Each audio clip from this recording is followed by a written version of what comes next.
Hi, I am Kristen, and welcome to my extremely messy craft room. As you can see behind me, it's going to be clean today. I swear, it's driving me crazy. But you'll just have to forgive the mess in the background for now, because I really wanted to make this video before I got distracted. I've decided to start making videos because I wanted to share a particular aspect of art journaling and crafting that has been very important to me and is going to be especially important coming up in probably the next year. It's something I'm going to focus on. And that is how it works um, with therapy and mental health issues. Let me stop and tell you just a little bit about myself. Um, I started really getting into art journaling and kind of paper crafting and bookbinding about 4.5 years ago or so. Before that, I did more sewing. Um, my mom was more of a sewer. She did quilting and that sort of thing, and I got into that a little bit and got into making bags. But I found that it really was not the outlet that I needed as far as creativity and a hobby. So eventually, I kind of found paper crafting, scrapbooking, which I really loved, but also I didn't have a whole lot. I felt like I could scrapbook, and I felt very limited by that. So as time went on, I delved more into bookbinding and the art journaling and painting, and that has been very, very therapeutic for me and very fun. Um, so I wanted to share. I haven't seen a lot of other people share explicitly um, in a very detailed way how this kind of works with any kind of mental health issues. I have seen that some people will talk about that sort of thing in their art journaling, or maybe in their memory keeping a little bit because they're sharing their story. But I wanted to be more deliberate about it. So if anyone else is out there doing that, I would love to know because I'd really like to watch them. Um, what this has really helped me with is the issues I'm dealing with as far as anxiety um, and a little bit of my ADD, although I wouldn't say it's particularly helpful to my ADD.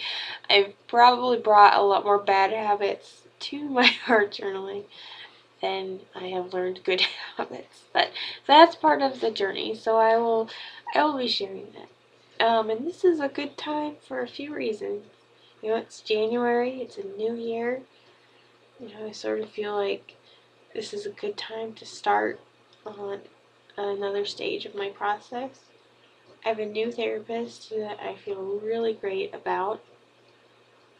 Um, so, I've kind of built that in 4 years, built that foundation of understanding that now I can use more consciously in this journey.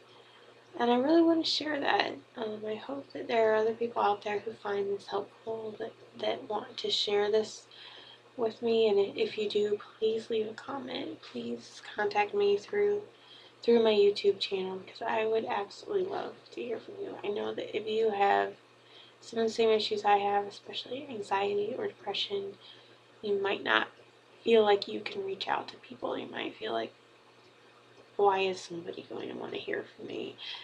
Please don't feel that way. Please contact me. I just want to repeat that because I know a lot of people need it. If you're a troll, don't contact me. Um, so that's what I'm going to do, and I apologize for rambling a little bit. I know that for some people that's very hard to follow, but I do have some structure in mind and some ideas in mind for creating a little bit more of a process and a structure that's going to be easier for people to follow. There's two areas that I'm really interested in talking about. I've kind of broken this down into two sides. One is how my art journaling and bookbinding, crafting, I never know how to say that. I never know how to describe what I do because it's a hodgepodge. How that does help me in my journey, in my recovery, my coping. Clearly, that's what we want to get out of it, right?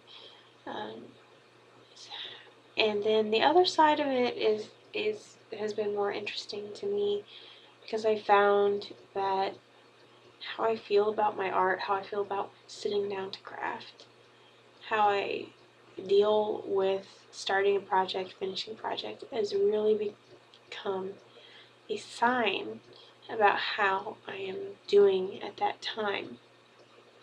You know, I tend to go back and forth quite a bit between the two extremes would be feeling completely apathetic and not wanting to do anything and feeling very tired, to the other hand being very excited about things, taking on way too much, more than I can do.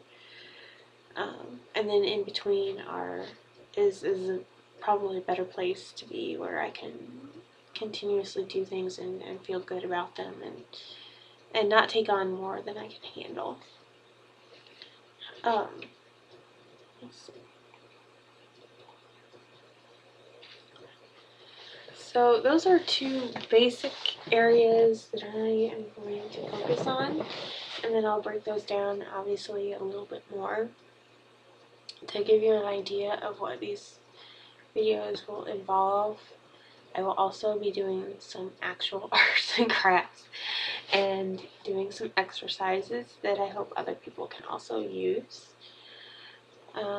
For example, you would probably not realize or think by looking at me or a scrap room or anything else that I do that I have a problem with perfectionism. But as I've learned more about anxiety and the negative self-talk and what keeps us from moving forward and doing things and being successful in the way we want to be, perfectionism definitely is one aspect that has gotten in my way. It's those thoughts in your head that say you can't do something if it's not going to be what you want it to be. That, you know, I'm never going to get my craft room completely organized and just the way I want it, so why bother trying? That sort of thought. And that's something that really affects a lot of people in art and personal expression, and any kind of crafting, even if it's not a mental health issue for you. It could be something that keeps you from being as creative as you want to be. And for some of us, it definitely is a mental health issue. It gets in the way of a lot of aspects of our lives. So what I found is that art has helped me a lot in learning that I can get past that. I can glue stuff down on the page. I can paint. I can just do stuff without worrying.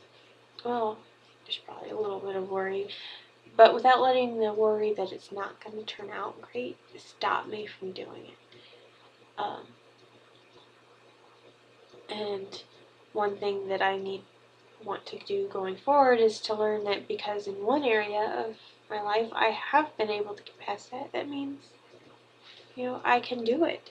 I can do it in other areas of my life. So that's something that I want to explore a little bit more and talk about, and that's something where I would have probably an example of an actual project or exercise to go through to maintain that. Because as much as my ADD mind would like to think that because something has been done, it is done, that is not true. And maybe other people with ADD or ADHD can relate to that, but it's a process. It's not a one-time thing.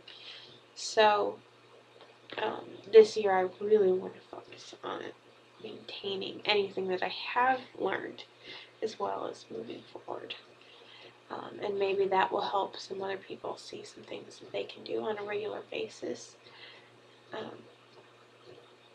to kind of to do that. And I will probably be doing this in conjunction with a book that my therapist recommended, which is the Anxiety and Phobia workshop, or workbook, I'm sorry, and the Anxiety and Phobia workbook. And I don't have it here with me at the moment, so forgive me, I don't know the author, but if you look it up online, and I will put it in the description of this video, you can find it very easily on Amazon or Barnes & Noble or anything like that. You can find it used. You could do an ebook, which is what I got because I really like having that immediate thing and being able to take it with me to read on my lunch break and that sort of thing without having this giant book with me that screams therapy. Sometimes that's not what you want at work. But I'm probably going to get a physical book too because I think it's going to be very helpful. It's one that I'm going to want to mark up and stuff. And now I've got myself off track, so I apologize for rambling. But that is something that works through everything from what anxiety is, what the types of anxiety are, diagnosing yourself, either working with yourself or with a therapist, which is the best way to do it. But not everybody has access to that. So I'm probably going to be going through some of that along with these videos to help me get a little bit of structure, and because that's what I'm going to be doing in my actual therapy. So like I said, I want to kind of do this in conjunction with the therapy, so these videos will reflect what I'm working on at the time. I'm up to 12 minutes, and I could probably ramble on for quite a while longer, but I'm going to cut this short and say that is my introduction to what I'm going to be doing in these videos. I hope that it benefits even just one person. If you are that one person, please leave a comment. Would really very much appreciate it. Feel free to contact me and subscribe, because the videos will get actually helpful from here on and not just me rambling. It's that negative self-talk, right?